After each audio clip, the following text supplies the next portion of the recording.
Hello बच्चों। बेटा आज आप लोगों को जो टॉपिक कराना है वो है भाई डिफरेंशिएबिलिटी। कॉन्टिन्यूटी पहले आप लोगों को करा चुका हूँ, आज पढ़ना है भाई डिफरेंशिएबिलिटी, उसी से रिलेटेड है।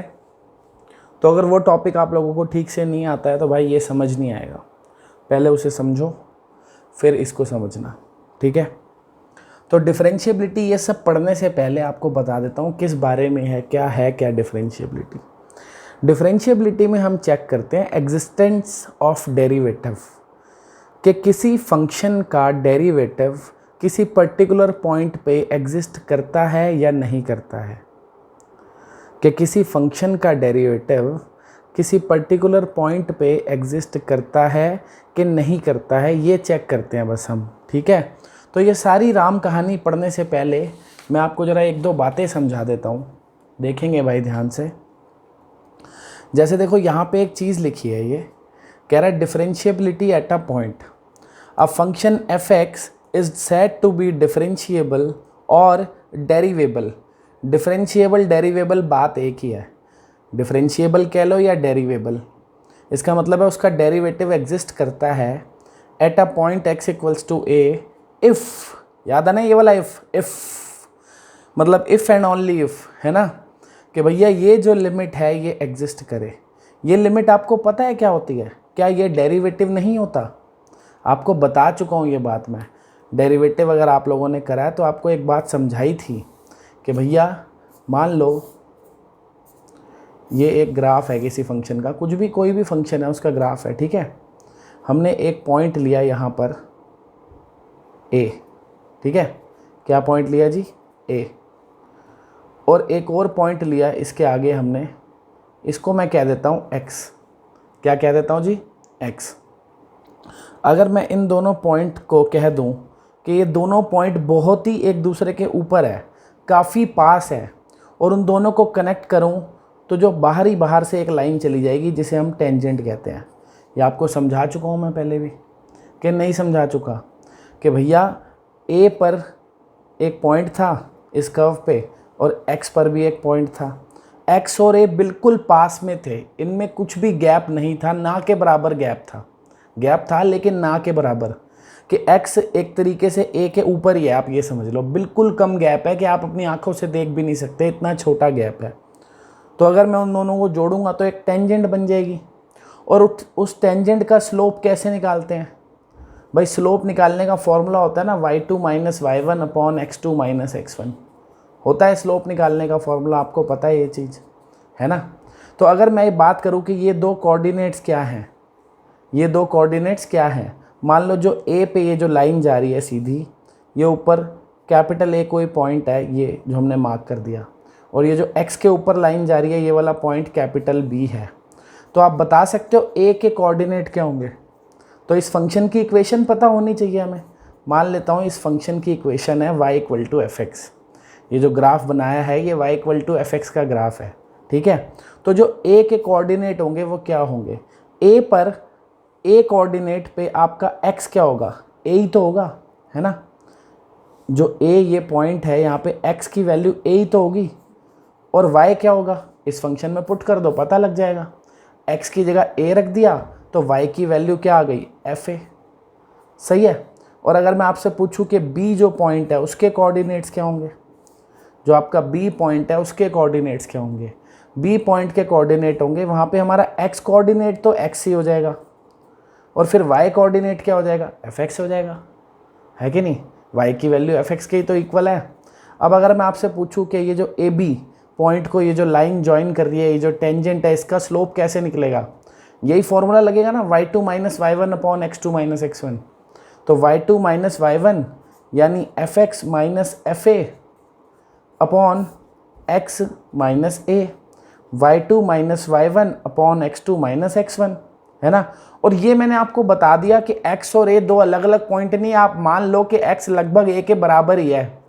x और a में गैप क्योंकि बहुत कम है तो x जो है वो लगभग a के बराबर ही है। तो जब कोई चीज़ अप्रॉक्सीमेटली दिखानी होती है वहाँ हम लिमिट का यूज़ करते हैं ना। मैंने लिख दिया x टेंड्स टू a, इसका मतलब x is approximately equal to a। तो ये क्या निकल गया हमारा? ये हमारा निकल गया इस टेंजेंट का स्लोप, इसी को तो डेरिवेटिव कहते हैं, आपको पढ़ा चुका हूँ पहले भी। ये क्या निकल गया, ये निकल गया derivative of this function at point A, इसको हम लिखते हैं एफ डैश ए। तो ये सब पढ़ने से पहले आपको ये क्लियर होना चाहिए कि किसी भी पॉइंट ए पे अगर एक फंक्शन का डेरिवेटिव निकालना है, इसका मतलब उस पॉइंट पे कोई फंक्शन है, उसकी कोई कर्व तो बनती होगी ना। तो फंक्शन का डेरिवेटिव निकालने का मतलब होता है कि उस फंक्शन की कर्व पे उस पॉइंट पे एक टेंजेंट जा रही है, उस टेंजेंट का स्लोप निकालो, वही उसका डेरिवेटिव होता है। स्लोप निकालना हमें आता ही था, हमने निकाल दिया y2 minus y1 upon x2 minus x1। किस पॉइंट पे निकाला है, a पे, क्योंकि x is approximately equal to a। क्योंकि x अगर बहुत ज़्यादा दूर होता a से तो फिर टेंजेंट थोड़ी बनती, फिर तो अंदर से लाइन जाती ना, कोड बनती। नहीं समझे भाई? मान लो कि ये जो x है हमारा, ये मैंने आपको डेरिवेटिव में भी समझाई हैं सारी बातें, कि ये x हमारा थोड़ी दूर होता, यहाँ पे होता मान लो x, तो फिर जब मैं इसको और इसको ज्वाइन करता तो अंदर से जाती ना लाइन यूँ, वो फिर क्या बन जाती, वो फिर हमारी कॉर्ड बन जाती, टेंजेंट थोड़ी बनती है ना। क्या बन जाती, कॉर्ड। टेंजेंट तब बनेगी जब ये एक दूसरे के ऊपर हो, ठीक है ना। और डेरिवेटिव क्या होता है, इंस्टेंटेनियस चेंज, एक पर्टिकुलर मूवमेंट पे बहुत ही छोटी सी देर में जो चेंज देखते हैं। ये तो बहुत दूर हो गया ना, वो डेरिवेटिव थोड़ी होता है। याद होगा डेरिवेटिव के टाइम पे बताया था, दो तरीके के चेंज होते हैं। एक एवरेज चेंज होता है, जब हम एक बड़े रास्ते के लिए देखते हैं, दूर तक के लिए, यहाँ से यहाँ तक के लिए, मान लो ये पॉइंट सी है, अगर मैं ए से सी तक के लिए देखता तो वो एवरेज रेट ऑफ चेंज होता। पर अगर मैं ए से बी पे देख रहा हूँ, बी बिल्कुल पास में है, ऑलमोस्ट ए के ऊपर है, तो उसको इंस्टेंटेनियस रेट ऑफ चेंज कहते हैं। और डेरिवेटिव वही होता है ना, इंस्टेंटेनियस चेंज। तो ये अपना डेरिवेटिव आ गया। तो अब आपको याद रखना है, कहीं भी ऐसी शक्ल में कुछ लिखा है कि limit x tends to a F X minus F A upon X minus A, ये अपने आप में क्या है, ये इस फंक्शन का डेरिवेटिव है। ये क्या है, इसका derivative at x equals to a। इस फंक्शन का derivative at x equal to a। y equal to F X एक फंक्शन था, उसका डेरिवेटिव किया x इक्वल टू a पे, तो वो इसके इक्वल होता है। तो कहीं पे भी ये लिखा हो तो इसका मतलब समझ जाओगे f डैश a होता है। सही है। अब आते हैं डिफरेंशिएबिलिटी पे। तो अभी आपको क्या बताया, डिफरेंशिएबिलिटी एट अ पॉइंट क्या है कि एक पर्टिकुलर पॉइंट पे, जैसे मैं यहाँ पे a पे बात कर रहा हूँ, उसका डेरिवेटिव एग्जिस्ट करे, उसका डेरिवेटिव एग्जिस्ट करे तो ही फंक्शन डिफरेंशिएबल होता है। अब डेरिवेटिव देखा जाए तो अपने आप में एक लिमिट ही तो है, ये डेरिवेटिव है ना, तो ये एक लिमिट ही तो है। और कोई भी लिमिट कब एग्जिस्ट करती है, आपने पढ़ा है कंटिन्यूटी में, कोई भी लिमिट तभी एग्जिस्ट करती है जब उसके लेफ्ट हैंड लिमिट और राइट हैंड लिमिट एग्जिस्ट करे और दोनों इक्वल हो। पढ़ा है ना हमने कि किसी भी पॉइंट पे कोई लिमिट तब एग्जिस्ट करती है जब उसकी लेफ्ट हैंड लिमिट और राइट हैंड लिमिट दोनों की दोनों एग्जिस्ट करे और वो दोनों इक्वल हो। पढ़ा है ना ऐसा। तो यानी कि फंक्शन डिफरेंशिएबल कब होगा, जब उसका डेरिवेटिव यानी कि ये वाली लिमिट क्या हो, एग्जिस्ट करे LHL पे भी RHL पे भी और वो दोनों इक्वल हो। क्लियर हो गई भाई बात। वही चीज़ देखो यहाँ पे अब आपको समझाई गई है कि भाई क्या कह रहा है। पहली बात तो ये मैंने आपको बता ही दिया था कि F X minus F A upon X minus A क्या होता है, डेरिवेटिव होता है, या इसको डिफरेंशियल कोफिशिएंट भी कहते हैं of the function F X at X equals to A and denoted by F dash A और derivative of F A with respect to X. अभी आपको बताया कि ये लिमिट कब एग्जिस्ट करेगी, ये जो लिमिट है अपने आप में डेरिवेटिव है ना वैसे तो, पर आया तो एक लिमिट से ही है। तो ये जो पूरी लिमिट है ये कब एग्जिस्ट करेगी ए पे, जब इसका LHL और RHL दोनों इक्वल हो। आपको पता ही है LHL RHL कैसे निकालते हैं, ए नेगेटिव और ए पॉजिटिव, है ना।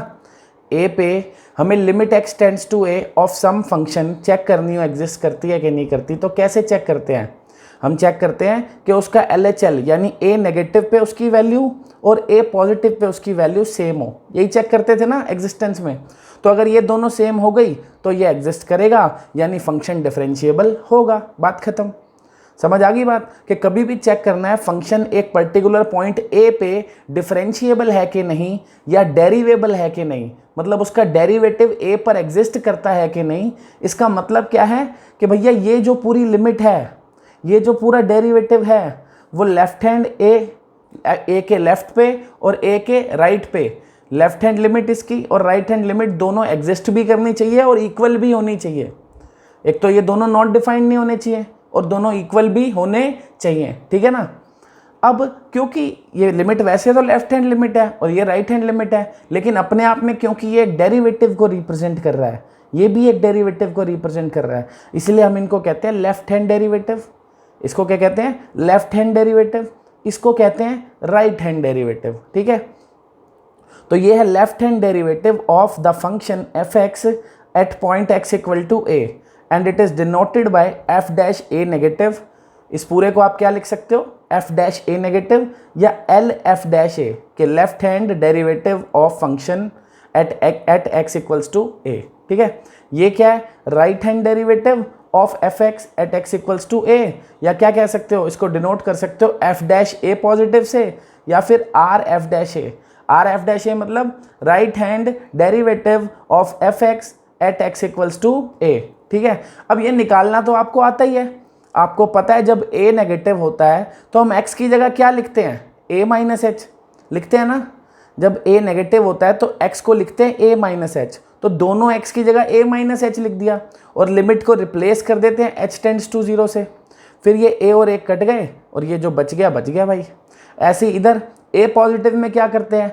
x को रिप्लेस करते हैं a प्लस एच से, नीचे वाले x को भी रिप्लेस कर दिया a प्लस एच से, ठीक है। a और a यहाँ पे कट गए, नीचे h रह गया, तो ये दो एंटिटीज आ गई। अब चाहे आप यहाँ से क्वेश्चन को शुरू कर सकते हो कि ये निकालो, फर्दर 2 स्टेप के बाद यहाँ आ जाओगे, या कई बंदे यहाँ से भी कर देते हैं। कहने का मतलब है ये दो एंटिटीज अगर इक्वल आ गई देन दिस एग्जिस्ट। ये क्या है? Derivative of F X at X equals to A exist, यानी it is differentiable at X equals to A. तो अगर पूरी राम कहानी समझ में आ गई तो अच्छी बात है, नहीं आई तो सीधा सा फंडा है। क्वेश्चन में क्या पूछेगा कि भैया कोई फंक्शन है एफ एक्स, क्या वो x इक्वल्स टू ए पे डिफरेंशिएबल है? तो हमें बस ये चेक करना है कि ये दोनों चीज़ें इक्वल होनी चाहिए। बस आपको ये दोनों वैल्यू निकालनी है, ख़त्म कहानी। ये निकालना है, ये निकालना है। क्वेश्चन करूँगा वहाँ पे ज़्यादा क्लियर हो जाएगा, क्वेश्चन आसानी से हो जाएगा, ठीक है। कि भैया a नेगेटिव पे अगर ये एंटिटी और a पॉजिटिव पे अगर ये एंटिटी इक्वल है, ये एंटिटी अपने आप में डेरिवेटिव होती है। समझाई दिया आपको? नहीं भी आया तब भी रट लो इसको भाई, कि a नेगेटिव पे अगर ये एंटिटी और a पॉजिटिव पे अगर ये एंटिटी इक्वल है तो function is differentiable at x equals to a। खत्म। सही है, चलते हैं आगे। अच्छा एक चीज़ और बता देता हूँ, अगर कोई फंक्शन डिफरेंशिएबल है उसका मतलब क्या है ज्योमेट्रिकली? देखो वैसे तो तुम्हें समझ में आ गया कि भैया डेरिवेटिव एग्जिस्ट कर रहा है, पर a नेगेटिव और a पॉजिटिव पे अगर डेरिवेटिव बराबर है इसका मतलब क्या है? इसका मतलब समझते हैं ज़रा ध्यान से। देखो डेरिवेटिव मैंने तुम्हें बताया टेंजेंट है एक तरीके से, है ना। इधर देखो, मान लो कोई आपके फंक्शन का ग्राफ है, ठीक है, कुछ भी है, कैसा भी बना दो, क्या जा रहा है, ये पॉइंट है अपना a, ठीक है। अब a नेगेटिव कहाँ होता है? a नेगेटिव और a पॉजिटिव दोनों पता है ना कहाँ होते हैं। ये हो गया a पॉजिटिव, ये हो गया a नेगेटिव। इस पे डेरिवेटिव मतलब इस पे टेंजेंट, है ना, इस पे टेंजेंट, और a नेगेटिव पे डेरिवेटिव मतलब a नेगेटिव पे टेंजेंट। तो अगर ये दोनों पे टेंजेंट बराबर हो गई, स्लोप बराबर हो गया, तो क्या मतलब हुआ उसका? पहली बात तो ये बहुत दूर बना दिए मैंने, ये बहुत पास होने चाहिए, ये बहुत पास होने चाहिए। तो a नेगेटिव और a पॉजिटिव पे अगर टेंजेंट बराबर है, उस बात का मतलब क्या है? उस बात का मतलब ये है कि भैया मान लो कर्व ऐसे होती कि a नेगेटिव पे जो टेंजेंट बनाई वो भी यही है, और ये हो गया मान लो a नेगेटिव और a पॉजिटिव, एक a नेगेटिव है एक a पॉजिटिव है, दोनों पे टेंजेंट सेम है। इसका मतलब फंक्शन ने शार्प टर्न नहीं लिया, शार्प टर्न नहीं लिया। मान लो ऐसा फंक्शन होता, आपने कभी मॉडुलस फंक्शन का ग्राफ देखा हो तो v बन जाता है ऐसे, क्या बन जाता है? v बन जाता है, देखा है भाई कभी? तो यहाँ पे देखो, आप इस पॉइंट के जस्ट आगे देखो तो ये अपने आप में टेंजेंट है, और इस पॉइंट के जस्ट पहले देखो तो ये अपने आप में टेंजेंट है, तो बिल्कुल ही अलग टेंजेंट है ना। अगर शार्प टर्न नहीं है, ऐसे गोल सा आ रहा है, देखो ये ऐसे सर्कुलर सा आ रहा है, तो भैया ऑलमोस्ट टेंजेंट सेम ही होगी, ऑलमोस्ट स्लोप बराबर होगा।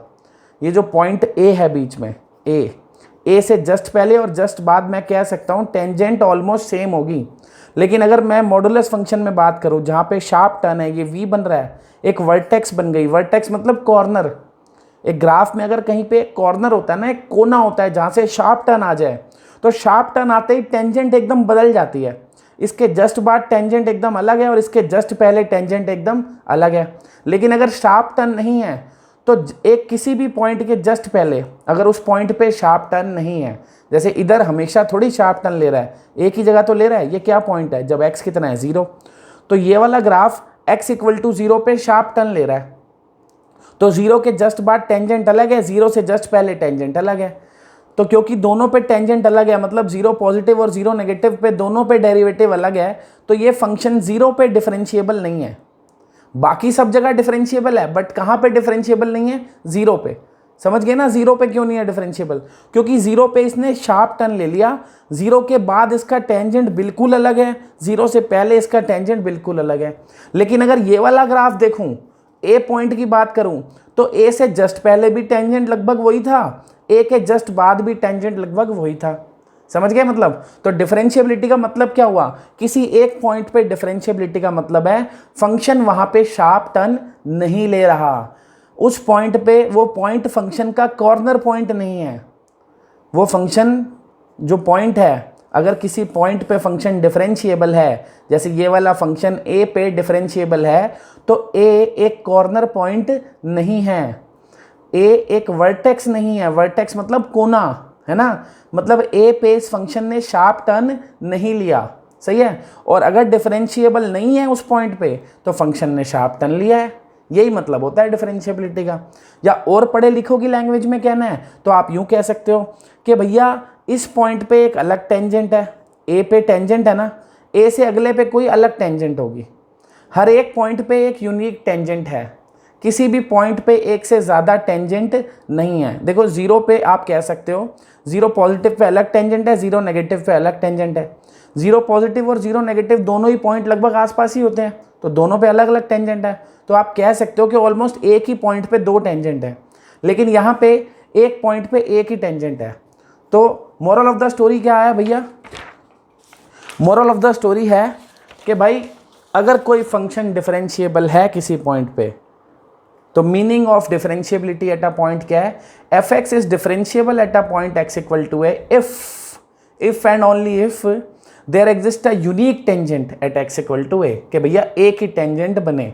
इन other words, F X is differentiable at X equal to A if the curve does not have X equal to A as a corner point और vertex. अगर x equal to ए उसका कोना नहीं है, x equal to ए उसका कोना नहीं है, तो वो a पे डिफरेंशिएबल होगी। a पे डिफरेंशिएबल नहीं है, इसका मतलब x इक्वल टू ए एक कोना है, एक वर्टेक्स है, वहाँ पे उसकी चोंच निकली हुई है, सही है ना? वहाँ पे वो शार्प टर्न ले रहा है। डिफरेंशिएबल नहीं है तो शार्प टर्न ले रहा है, डिफरेंशिएबल है तो शार्प टर्न नहीं ले रहा है। डिफरेंशिएबल है तो कॉर्नर पॉइंट है कि नहीं है? अगर x इक्वल टू ए पे फंक्शन डिफरेंशिएबल है तो x equal to A corner point नहीं है, और अगर डिफरेंशिएबल नहीं है तो x equal to A corner point है। सारी बात यहाँ लिखी हुई है, ठीक है ना? वही लिखा है, देखो, the curve is not taking a sharp turn at x equal to A, अगर वो डिफरेंशिएबल है तो, ठीक है? ये हो गई डिफरेंशिएबिलिटी की कहानी भाई पूरी। अब कह रहा है if a function is differentiable at a point it is necessarily continuous at that point. सही बात है, फंक्शन अगर डिफरेंशिएबल है तो कंटिन्यूअस तो होगा ही होगा। भाई कंटिन्यूअस क्या होता है कि उस पॉइंट पे वो टूटे नहीं। अगर वो उस पॉइंट पे टूट गया तो उसके जस्ट बाद और जस्ट पहले तो टेंजेंट वैसे ही अलग हो जाएगी। डिफरेंशिएबिलिटी में हम क्या देखते हैं कि उस पॉइंट पे फंक्शन की टेंजेंट उस पॉइंट के जस्ट बाद और जस्ट पहले सेम हो। डिफरेंशिएबिलिटी में यही कहते हैं ना कि एक पॉइंट पे वो डिफरेंशिएबल कब होगा? जब उससे जस्ट पहले और जस्ट बाद टेंजेंट सेम हो। लेकिन अगर वो कंटिन्यूअस ही नहीं हुआ, मतलब वो टूट गया उस पॉइंट पे, तो उसके जस्ट बाद और जस्ट पहले तो टेंजेंट वैसे ही अलग हो जाएगी, है ना? तो अगर फंक्शन कंटिन्यूअस नहीं है तो पक्का डिफरेंशिएबल नहीं होगा, पक्का डिफरेंशिएबल नहीं होगा। या आप यूं कह सकते हो डिफरेंशिएबल है तो कंटिन्यूअस भी पक्का होगा। But the converse is not necessarily true. क्या मतलब हुआ इस बात का? कि भैया डिफरेंशिएबल अगर पता है तो पक्का कंटिन्यूअस रहा होगा, लेकिन अगर कंटिन्यूअस पता है तो ज़रूरी नहीं है वो डिफरेंशिएबल भी हो। जैसे मॉड फंक्शन की बात करते हैं हम, किसकी बात करते हैं? मॉड फंक्शन की।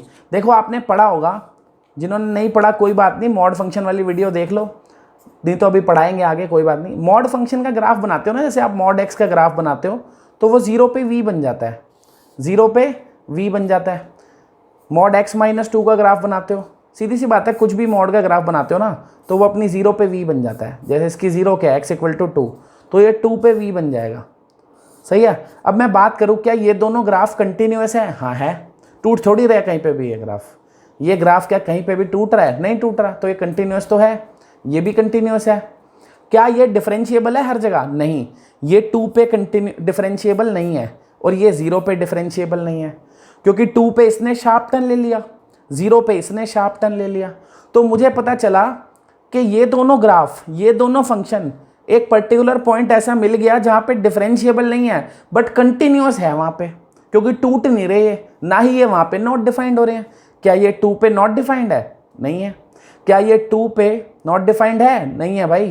क्या ये 2 पे टूट रहा है या जंप कर रहा है? नहीं कर रहा, तो कंटिन्यूअस तो है बट डिफरेंशिएबल क्यों नहीं है? क्योंकि 2 पे इसने शार्प टर्न ले लिया, 2 के बाद टेंजेंट अलग है, 2 से पहले टेंजेंट अलग है। समझ गए ना?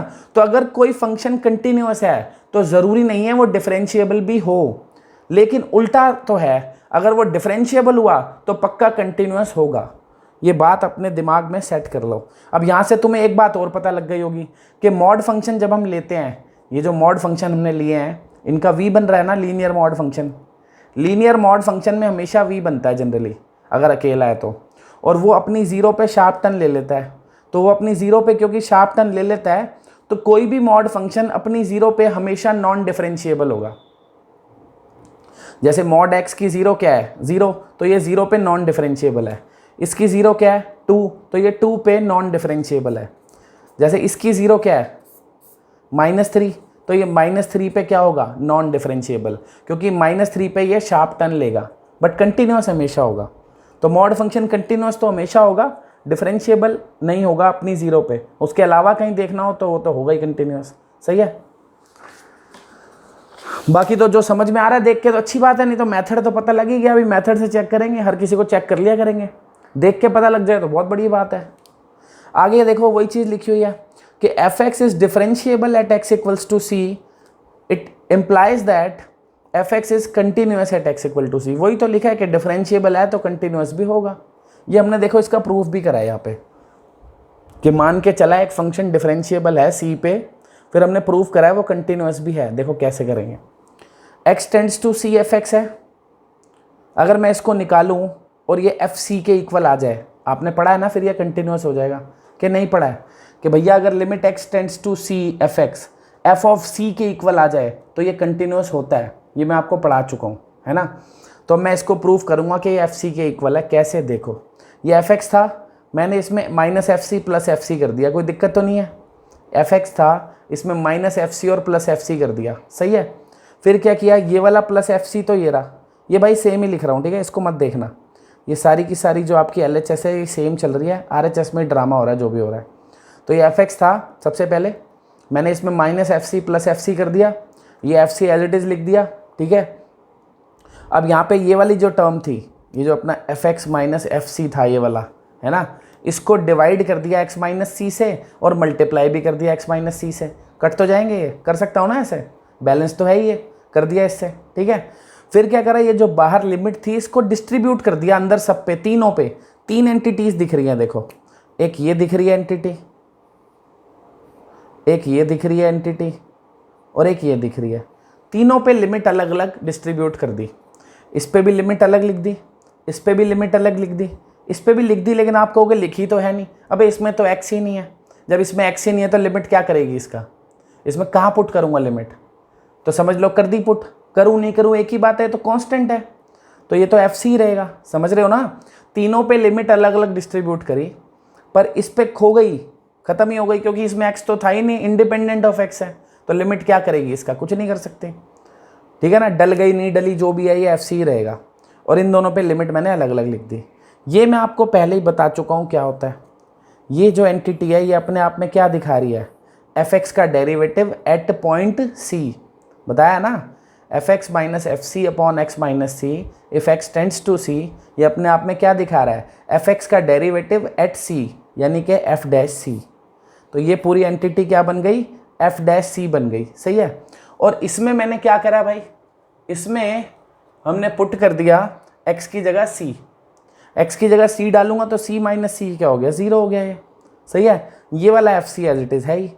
तो अब ये 0 इंटू कुछ भी करा तो 0 खत्म, बचा क्या सिर्फ ये एफ सी, ये एफ सी लिख दिया। तो क्या आ गया कि limit x tends to c of F X is equal to F C. Limit x tends to c of F X का मतलब क्या है, x tends to c of F X क्या होता था, वही ना कि एल चल आर चल दोनों इक्वल हैं, एग्जिस्ट कर रहा है और एग्जिस्ट कर रहा है फिर एफ सी के इक्वल है, इसका मतलब एफ एक्स कंटिन्यूस है एट एक्स इक्वल टू सी। समझ गए बात। तो यानी कि डिफरेंशिएबल है तो कंटिन्यूस होगा। अब आप कहोगे ये कहाँ यूज़ करा है हमने कि डिफरेंशिएबल है, अबे डिफरेंशिएबल है तभी तो इसको डेरिवेटिव लिख दिया ये। अगर पता नहीं होता कि डिफरेंशिएबल है तो मैं इसको एफ डैश सी थोड़ी लिख सकता था। तो मैं मान के चला है, क्वेश्चन में बेशक ऊपर अजम्पशन लिख देना कि let F X is differentiable at X equals to C, ऐसा लिख देना ऊपर, क्या प्रूफ में पहले ही लिख देना let F X is differentiable at X equal to C, तभी आप इसको लिख सकते हो कि भैया इसका डेरिवेटिव एग्जिस्ट कर रहा है सी पे। तो इस पूरे ड्रामे को हमने क्या लिख दिया, एफ डैश सी, सही है। और फिर हमने प्रूफ कर दिया कि limit X tends to C of F X is equal to F C, कि भैया सी पे कंटिन्यूस है। ठीक है, ये आ जाता है कभी कभी पेपर में प्रूफ कि कोई फंक्शन अगर डिफरेंशिएबल है तो शो करो कंटिन्यूस भी होगा, कर दोगे ना। चलो चले आगे फिर। आगे क्या कह रहा है, ये सब तुम्हें मैंने कंटिन्यूटी में भी पढ़ाया था। Differentiability in an open interval, कि किसी ओपन इंटरवल में कोई पूरा फंक्शन डिफरेंशिएबल कब होगा, a comma be open interval है। ओपन इंटरवल में डिफरेंशिएबल का मतलब a से b के बीच में जितने भी पॉइंट है उन सब पे वो डिफरेंशिएबल हो, खत्म। a से b के बीच में जितने भी पॉइंट है सब पे वो डिफरेंशिएबल हो, सब पॉइंट पे उसका डेरिवेटिव एग्जिस्ट करे, सब पॉइंट पे उसका left hand derivative right hand derivative equal हो। समझ गए ना बात। ऐसी क्लोज्ड इंटरवल की बात होती है। तो क्लोज्ड में तुम्हें कंटिन्यूटी में भी बताया था, क्लोज्ड में ये मतलब नहीं होता कि a और b पे भी ये कंटिन्यूस या डिफरेंशिएबल हो। पहली बात तो इसके बीच में तो ये होना ही चाहिए हर जगह, जो ऊपर बात थी कि a और b के बीच में जितने भी पॉइंट है उन सब पे तो डिफरेंशिएबल होना चाहिए। पर a और b पे डिफरेंशिएबल होने की ज़रूरत नहीं है, a पे क्या होने की ज़रूरत है, सिर्फ राइट हैंड डिफरेंशिएशन एग्जिस्ट करे और b पे लेफ्ट हैंड। समझ गए ना भाई, वही वाली बात कल तो समझाई थी। एक मिनट बताता हूँ भाई, अभी कंटिन्यूटी में भी मैंने तुम्हें ये बात समझाई थी कि कोई फंक्शन है, अगर वो मैं कह रहा हूँ कि भैया वो a से b क्लोज इंटरवल, a से b क्लोज इंटरवल पे डिफरेंशिएबल हो, तो a के इधर क्यों चेक करूँगा मैं और b के इधर क्यों चेक करूँगा, मेरे को तो बीच में चेक करना है और a और b पे। तो a पे करूँगा तो a के इधर ही जाऊँगा ना और b के इधर ही आऊँगा। तो a से किधर जाऊँगा, राइट, और b से किधर आऊँगा, लेफ्ट। तो a का राइट हैंड डेरिवेटिव एग्जिस्ट करे और b का लेफ्ट हैंड, b के राइट हैंड का मुझे क्या करना है और a के लेफ्ट हैंड का मेरे को क्या करना है।